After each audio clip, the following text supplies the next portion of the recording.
This is a recording of the first half of the 7.3 lecture.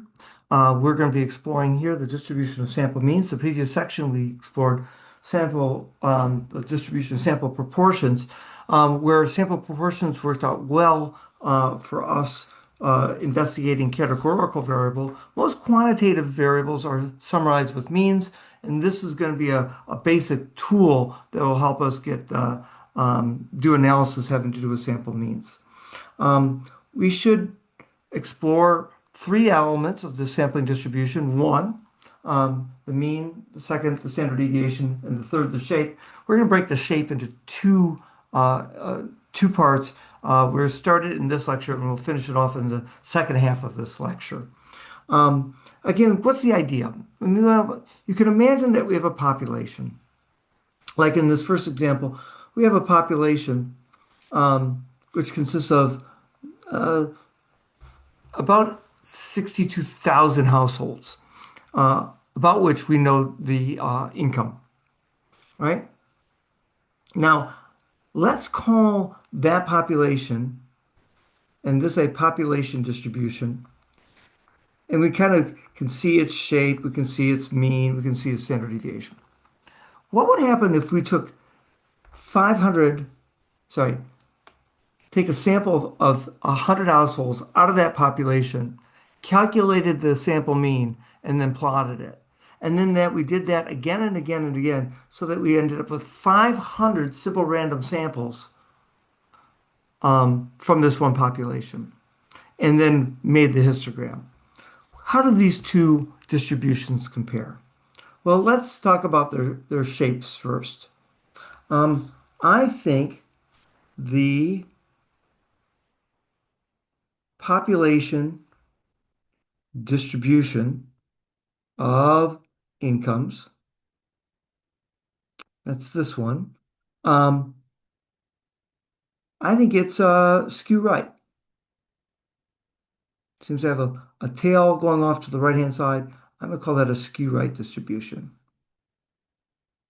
While the sampling distribution of incomes, of mean incomes, I should say, mean incomes. How would we describe that shape? I think I would describe that as approximately normal. We're going to look at why that might be again in the second half of this lecture. What about the center? Well, they said the center was $69,750. And that looks to be right there. What do you think about for the sampling distribution? Sampling distribution. Does it look like it's got the same mean? I'd say it would say the same. I'd say the mean for the population distribution is equal to the mean of the sampling distribution. And I think we have a name for that. I think we call that the sample mean is an unbiased estimator of the population mean. What about the spread? Well, you can see these scales are the same. So it's easy to tell that the standard deviation of the population incomes is larger. There's more variability than the standard deviation for the sample means.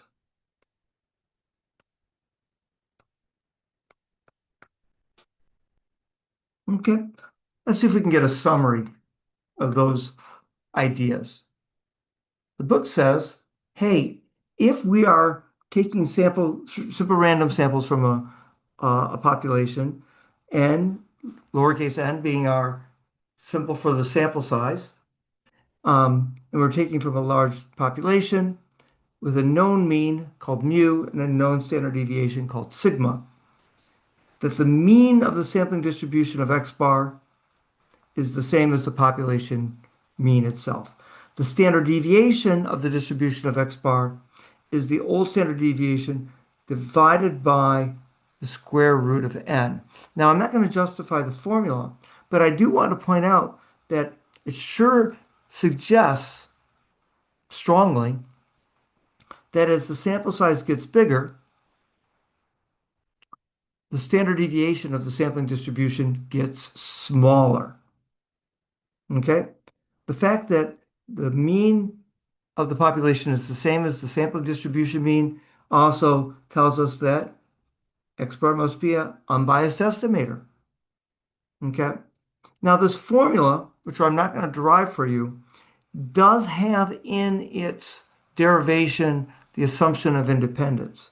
So it's important before we go calculating the standard deviation of the distribution of sample means that we make sure that the 10% condition has been met. And sometimes the 10% condition is referred to as the independence condition. In general, if you have a population with mean mu, if you do repeated simple random samples, and out of each of those simple random samples, you get an X bar, the distribution of all those X bars are going to share the idea that the mean is the same as the population mean, and again, that the standard deviation is the population standard deviation divided by the square root of n. Let's take a look at this idea in practice. Suppose that the number of movies viewed last year by high school students has an average of 19.3 movies with a standard deviation of 15.8 movies. Suppose you take a simple random sample of 100 high school students um, and we calculate the mean viewed by the members of that sample. So first of all, what is the mean of the sampling distribution of this X bar? Well, the symbol, again, is mu with a subscript of X bar. We know that's the same as the population mean, and that population mean is 19.3. And I'll add the word movies to add context. It says, what is the standard deviation for the sampling distribution of X bar? Check whether the 10% condition is met. Well, I'm going to check the 10% condition first.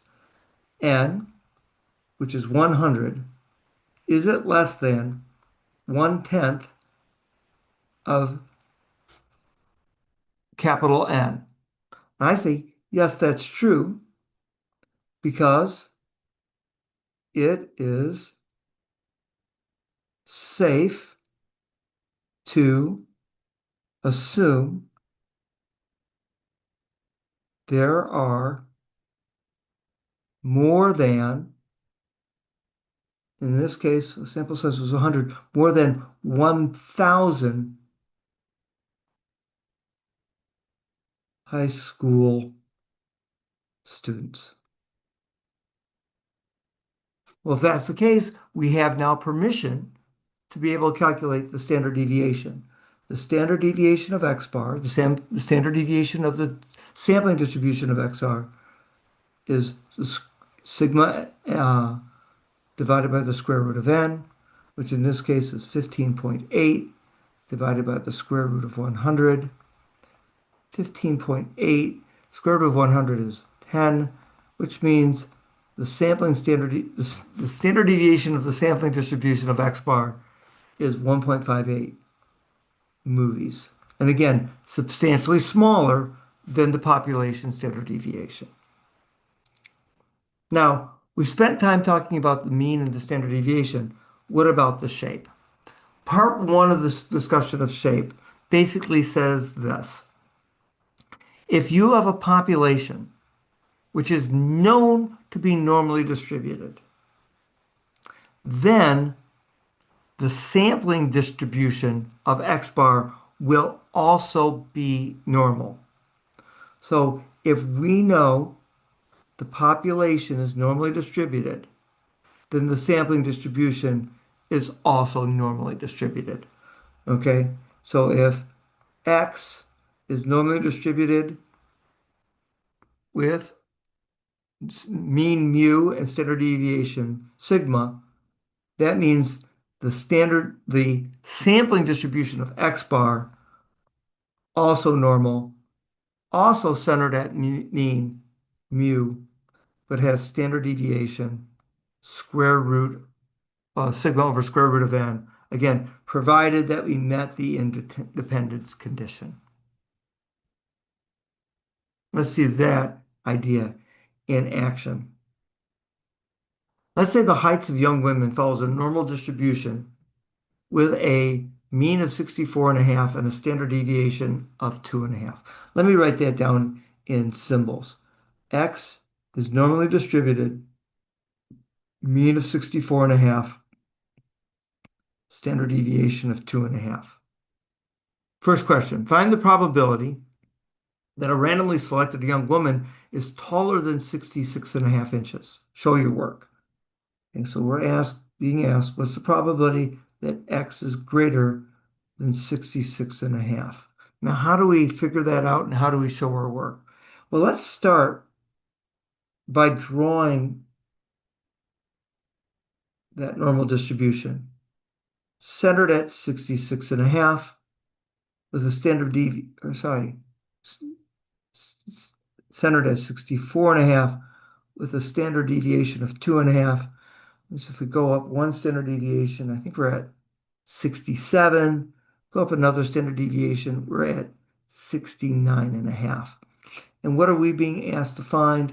We're asked to find the probability of being taller than 66.5. Well, we'll do that by calculating a z-value. 66.5 minus 64.5 over 2.5, which is 2 over 2.5, which I believe is 0.8. So this probability is equivalent to the probability that z is greater than 0.8.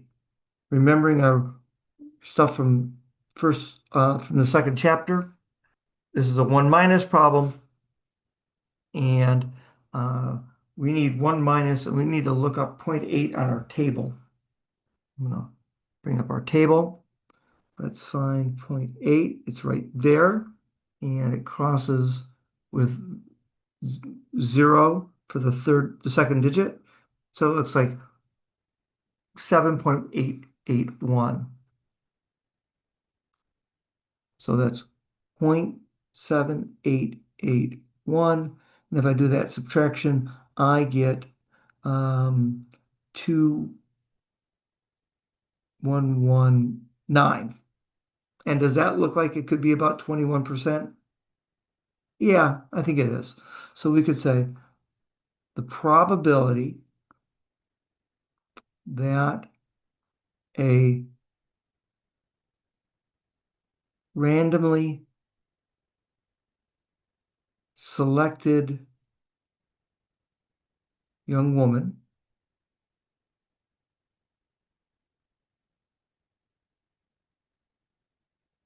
is taller than 66.5 inches is about 21.19%. Okay, now how do things change if instead of selecting one woman, we're selecting 10 women? Well, first of all, the distribution that the mean of those 10 women comes in is the sampling distribution of X bar. Since the population is normal, so is the sampling distribution. The mean is the same, but the standard deviation now is 2.5 divided by the square root of 10. Or standard deviation, I calculated this ahead of time, is 0.7906. Let's draw that out. Centered at 64.5. Let's call the standard deviation 0.8. So that takes me to 65.3. Another standard deviation up takes me to 61.1. And our question is, what's the probability that the sample average is greater than 66 and a half. Well, 66 and a half is like here. Gosh, that's not much. Let's calculate the z-value again. This is 66 and a half minus 64 and a half divided by 0.7905. And again, I did that calculation ahead of time for you. This ends up being 2.53. So this probability is equivalent to the probability that z is greater than 2.53, which is 1 minus, and again, we'll go over to the table, 2.53, 2.5, 3.9943, 0.9943 for 3. That ends up being 0.0057. And if you look at how little there is in that tail, that seems about right.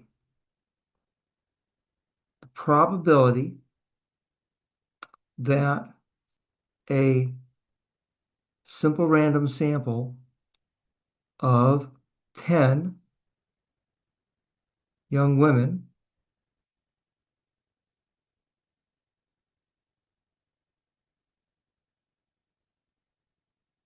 has an average of more than 66.5 is 0.57%. So it's really, really small, less than 1%. And again, intuitively, that should make sense. You look at one random woman, is she tall? Could be. But the idea that you get 10 women and their average is tall, much, much less likely to happen. And here's a good drawing of those two curves on the same scale. You can see how much wider the sampling distribution is, sorry, the population distribution is. And because that distribution is so much less wide, or the sampling distribution is so much less wide, it's much less likely, that little bit right there, that you get the average being over 66 and a half. All right. And that's where we're going to break for this first video.